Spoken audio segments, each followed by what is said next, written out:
And guess what? Kung anong lulutuin natin ngayon? Nakabili nga po pala kami ng mumurahing pika-pika kasi naman nagsili isang Korean store dito. Kaya naman, samahan nyo kung lutuin to ngayon. Alam nyo guys, dito sa room ko, nag-general cleaning ako today. At since hindi naman ganun karamihan ang gamit ko, naglagay ako ng isang table dito kung saan ako pwede magkaroon ng working place. Minsan daling kasi ako makapagluto, kaya ganito lang mga niluluto ko, mga madalian. Dito sa Saudi, marami rin po pala mga shop ng Korean. Halos lahat nandito na nga sa Saudi eh.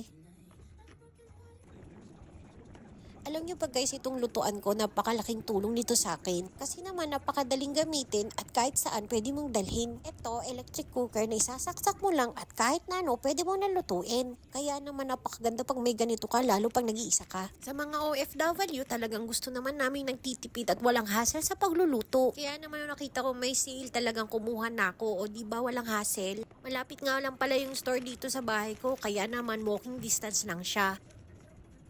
May bibisita nga po pala sa akin ngayon, kaya naman tamang-tama tong mga to. Hapon na din, kaya naman merienda blues lang kami. Pero hindi nila alam, akala nila to mahal pero mura lang kasi nga nag-sale. Sabi nga nila guys na malapit na daw sila, kaya naman malapit na rin maluto to.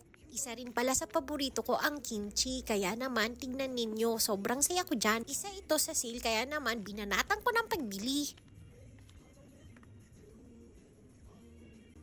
Since meron pala akong liquid seasoning, ito na lang isa sa mga sausawan namin. Masarap din naman ito. Iniisip ko nga nalagyan ng suka pero wag na lang, mas masarap siguro ang ganyan. Kaya naman ito, plating na ako. O diba ang ganda ng plate ko?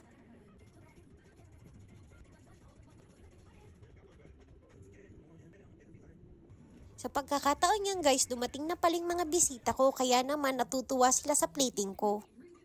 O diba walang hassle-hassle, ganun lang. Tapos meron akong plating na ganito. Ito na siya guys, naluto ko na.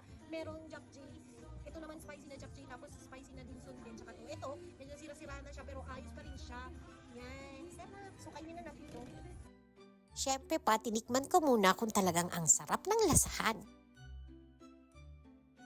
Nilagyan ko na pala ng liquid seasoning para matry natin kung anong lasa.